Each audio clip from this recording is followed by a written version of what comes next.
And on behalf of the Muslim Council of Calgary, I would like to extend our condolences to our brothers and sisters in Lebanon and abroad, and may Allah make it easy for all the families that are suffering, for all the wounded, for all the ones that have suffered loss.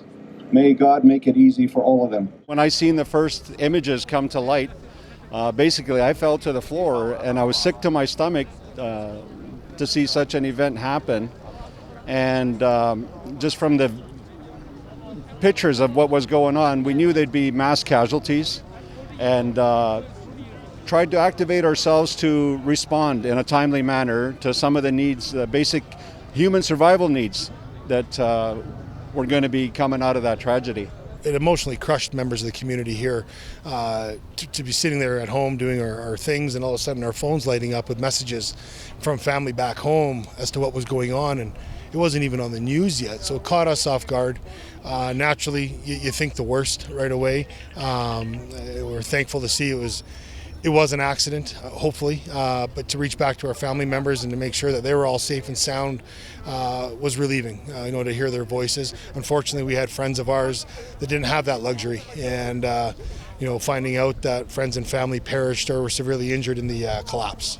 There are so many people that are left just reeling from it, and I think they wanted just to say their prayers and any du'as, which are small little prayers for the people of Lebanon, and just to tell them in solidarity that we're with you here regardless of how far we are.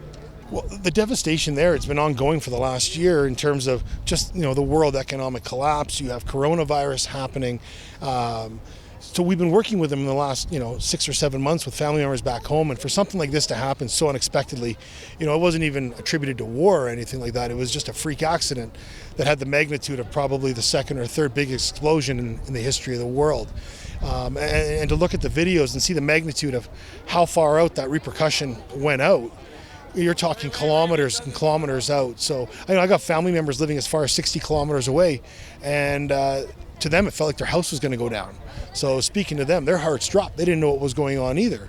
So it's comforting to hear their voices right now, but at the same time, our thoughts and prayers go out to other members within our community that have family members that have perished or are still injured in the rubble.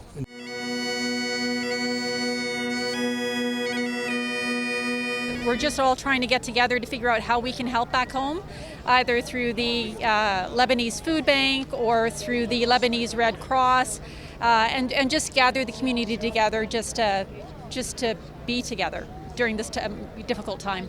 And for us, getting us together, it really shows the true brotherhood of being Lebanese or Canadian, and we can activate together and resource each other to hopefully achieve what we want, and that's to, again, get the basic survival needs, whether it be food, medicine, shelter, water, to the survivors, and that's our goal.